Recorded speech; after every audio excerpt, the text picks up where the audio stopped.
नमस्कार दोस्तों, आप सबका स्वागत है मेरे YouTube चैनल पीकेएस रिएक्शन में। जो मैं वीडियो आप लोगों के लिए लेके आया हूँ वो एक स्वामी जी हैं, उनका वीडियो है। और उनका जो स्पीच है वो इतना इफ़ेक्टिव है, उसका थ्रो इनका इतना बेहतरीन है कि आप उसको सुनोगे तो आपको ज़रूर इम्पैक्ट करेगा और आने वाले समय में आपके लाइफ में कुछ न कुछ बेहतर ज़रूर होगा। बेहतर इसलिए होगा क्योंकि इनके जो सेंटेंसेस हैं, जो ये बोल रहे हैं, जो बातें बता रहे हैं, उसका असर आपको किसी न किसी भी तरह की, अगर कोई भी कठिनाई का सामना आप कर रहे हो या फिर किसी भी तरह का सिचुएशन से गुजर रहे हो, तो उसमें ये आपको ज़रूर हेल्प करेगा। तो इस वीडियो को, इसका टाइटल क्या है मैं आपको बता देता हूँ। खुद को इतना बदल दो कि दुनिया हैरान हो जाए। पावरफुल मोटिवेशन बाई ज्ञान वत्सल स्वामी। तो ये वीडियो है, आइए इसको देखते हैं, फिर इससे बात करते हैं, रिएक्शन देते हैं। तो चलिए वीडियो को शुरू करते हैं।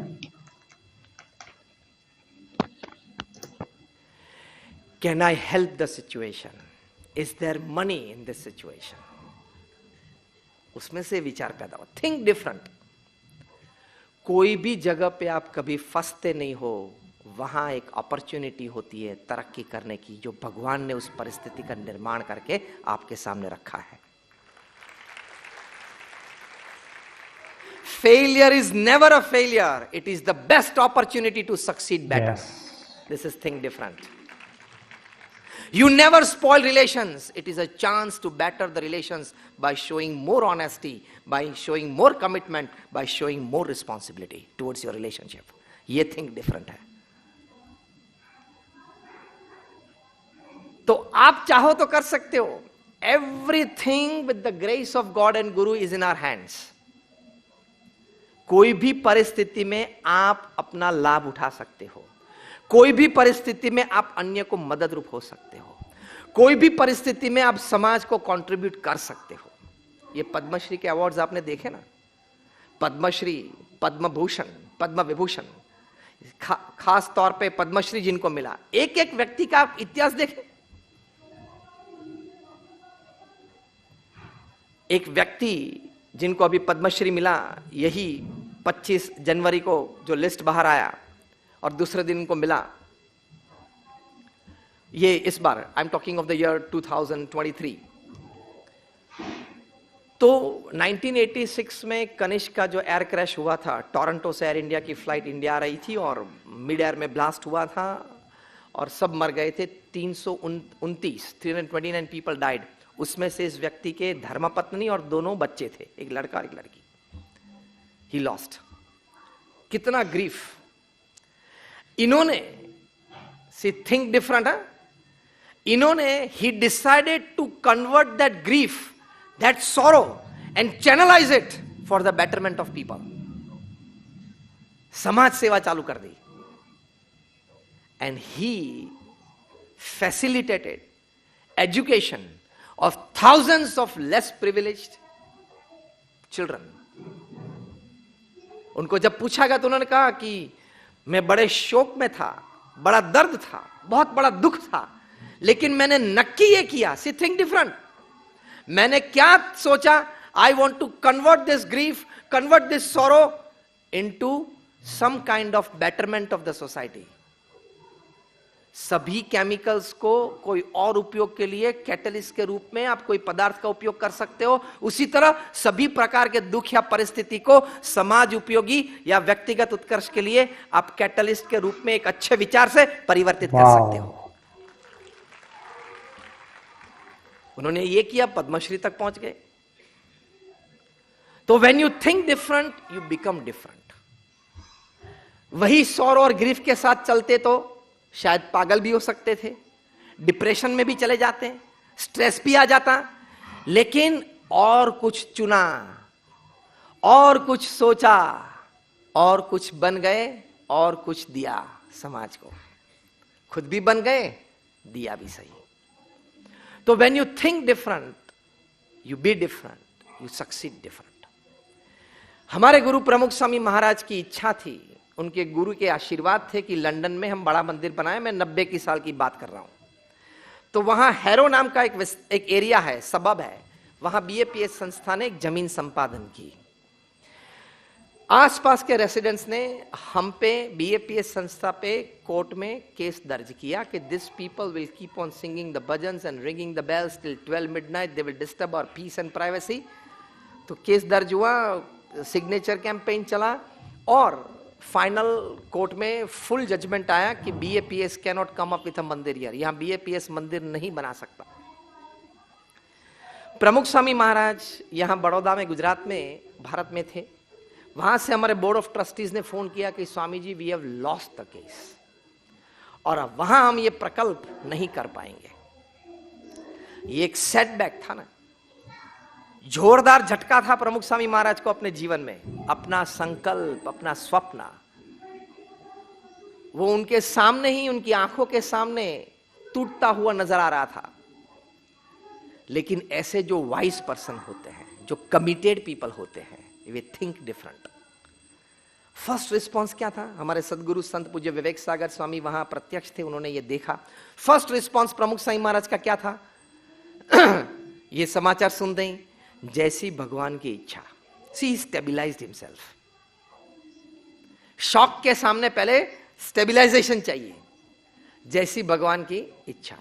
दूसरा वाक्य वे क्या बोले कि हमने अपना पुरुषार्थ किया था, अब जो भी परिणाम आया हम स्वीकार करते हैं, एक्सेप्टेंस। तीसरा विचार क्या दिया, क्या बोले? डिटर्मिनेशन। हम सभी ने साथ में बैठ के तय किया है कि वहां मंदिर करना है, भारतीय संस्कृति का आदर्श दर्शन पश्चिम के लोगों को करवाना है, बड़ी अच्छी प्रदर्शनी भारतीय संस्कृति परंपरा की वहां करनी है। तय किया है तो जरूर करेंगे, ये भूल जाओ और जमीन ढूंढना चालू कर दो। This is thing different. अच्छा, ऐसा कोर्ट का डिसीजन आया, फुल एंड फाइनल जजमेंट है, ठीक, अब कुछ नहीं कर पाएंगे, चलो छोड़ दो ये प्रोजेक्ट को। No, this are not the material that great people are made of. और वहां दूसरी जमीन पाई निस्दन में, वहां मंदिर बनाया। पत्थर, मार्बल और ग्रेनाइट आता था यूरोप से कंडला में, क्योंकि भारत का पत्थर, ग्रेनाइट वहां एक्सट्रीम कंडीशंस सहन नहीं कर सकता, फट जाता है। तो वहां से आया कंडला में, गुजरात में आया, फ्री ट्रेड जोन में। वहां से राजस्थान में हमने मूवमेंट करवाई, वहां ये पत्थर का गठन हुआ, ये पत्थर वहां पे खड़ा हुआ, पत्थर वापस लंदन गया और 28,000 carved pieces of stone, of marble, of granite, like a jigsaw puzzle, were put together without a single stone being wasted. Sigma 6 award जिसको बोलते हैं, single piece being wasted in a span of just 28 months. और जब बना तब readers digest magazine ने लिखा, it is the 8th wonder of the world. ऐसा काम करके दिखाया। लंदन के आइकॉनिक बिल्डिंग्स में आज वो एक अग्रिम स्थान पे है। तो थिंक डिफरेंट क्या होता है? तीसरी बात मैं इस विषय में समझाना यह चाहता हूं कि कोई भी परिस्थिति हो, कोई भी संजोग हो, उसमें से आप रास्ता ढूंढ सकते हो। If there are 10 obstacles, there are 100 different ways. सामान्य रोड पे काम चालू होता है तो वहां भी डाइवर्जन होता है कि नहीं? जीवन में हर प्रश्न के डाइवर्जन होते हैं, चिंता मत करना। थोड़ा अपने आप को स्टेबिलाइज रखना, थोड़ा धैर्य बना के रखना, पेशेंस थोड़ा रखना। There is always light at the end of a dark tunnel. क्या सोच है! ये सिद्धांत है, ये सिद्धांत है। There is always light at the end of a dark tunnel. तो यहाँ पे दोस्तों वीडियो ख़त्म हुई, और ये जब स्वामी जी बोल रहे थे तो इनका जो बोलने का अंदाज है, जब वो बोल रहे थे तो वो हिट कर रहा था आगे। और जो इन्होंने बातें बोली ना, वो हमारे जीवन में वो चीज़ें घटित होती हैं, और उससे बाहर कैसे निकलें उसके लिए उन्होंने एक रास्ता बताया कि हाँ कैसे निकलते हैं। ये समाज में पहले से घटित होता आ रहा है, बस हम उस रास्ते को अपना नहीं रहे हैं अभी तक। जैसे उन्होंने ये बोला कि अगर किसी के पास प्रॉब्लम्स आती हैं या किसी प्रकार की परेशानी आती है तो आदमी उससे निराश और हताश होता है, लेकिन उसी निराशा और हताशा को हम अगर उसको एक कैटलिस्ट के रूप में, यानी यूं कह लें कि जैसे हम कोई भी काम करते हैं और अगर मान लीजिए कि हम कोई बिजनेस शुरू करते हैं, ठीक है, और हमने काम शुरू किया, हमारा काम चल रहा है मुश्किल से और हमें आर्थिक तंगी का उसमें असर आ रहा है और अचानक से किसी ने हमें पैसे की मदद कर दी, ठीक, तो उसको कह सकते हैं कि हमारे बिजनेस के लिए कैटलिस्ट का काम किया है, ठीक है, एक उत्प्रेरक का काम किया है। तो उसी तरह आप किसी भी तरह की परेशानी और कोई आपको कोई अपशब्द बोल दे या कोई आपको नीचा दिखाने की कोशिश करे, तो आप उसको निगेटिव न लेके उसको पॉजिटिव तौर पे लें। और उसने बोला कि भाई तुम ये कभी नहीं कर सकते, तो उसको वो चीज़ करके दिखाओ, अपने आप को उस मतलब लेवल तक बदल दो ताकि तुम उस अचीवमेंट को हासिल कर लो जो तुम चाहते थे, जिस पे लोगों ने उंगली उठाई। तो इनकी ये बातें बहुत ही यूनिक लगी और इन्होंने ये बताया कि कोई भी ऐसी टनल नहीं है, अंधकार गुफा नहीं है जिसका रास्ता प्रकाश पे जाके न निकलता हो। तो ये इनके जो भी सोचो, इनके जो गुरुजी थे वो लंदन में एक बिल्डिंग बनाना चाहते थे और उन्होंने बनाने का प्रयास किया, वहाँ लोगों ने केस करके उसको रुकवा दिया और फिर उन्होंने दूसरे तरीके से सोचा कि भाई चलो नहीं वहाँ पे हो सकता तो हम और कहाँ बना सकते हैं, कैसे बना सकते हैं। और बाद में उन्होंने फिर दोबारा प्रयास किया और एक मंदिर बनाया और आज वहाँ की एक बोला जाता है कि 26 या मुझे याद नहीं है अभी कौन सा वो उन्होंने बताया स्वामी जी, कि उसमें से एक धरोहर है वो, मतलब इतनी अच्छी बिल्डिंग्स बनाई मंदिर बनाया वहाँ पे, ठीक है, भगवान जी का, जो आज वहाँ के लिए एक आइकॉनिक है। तो कहने का मतलब ये होता है कि हमें थोड़ा सा अपने आप को बदलने की ज़रूरत है। चीज़ें अगर हम एक ही तरह से करके अगर फेल हो रहे हैं तो थोड़ा सा उसमें चेंज लाना चाहिए। परिवर्तन हमारे ज़िंदगी का नियम है और अगर थोड़ा सा परिवर्तन करने से हम उस चीज़ को हासिल कर लेते हैं तो हमें वो प्रयास ज़रूर करते रहना चाहिए। और निराशा किसी भी चीज़ का समाधान नहीं है। तो इनकी बातें तो मुझे बहुत इम्पैक्टफुल लगी। मैंने इनकी शुरुआत में कुछ लाइनें सुनी, मुझे बहुत अच्छी लगी, तो मुझे लगा कि ये शेयर करूं, तो आप लोगों के साथ शेयर किया। आप लोगों को कैसी लगी स्वामी जी की बातें आप कमेंट सेक्शन में ज़रूर बताइएगा और वीडियो को लाइक कर दीजिएगा। और चैनल को अगर अभी तक सब्सक्राइब नहीं किया है तो प्लीज़ चैनल को सब्सक्राइब कर लीजिए मेरे सपोर्ट के लिए। फिर मिलते हैं किसी नेक्स्ट वीडियो में, तब तक के लिए जय हिंद।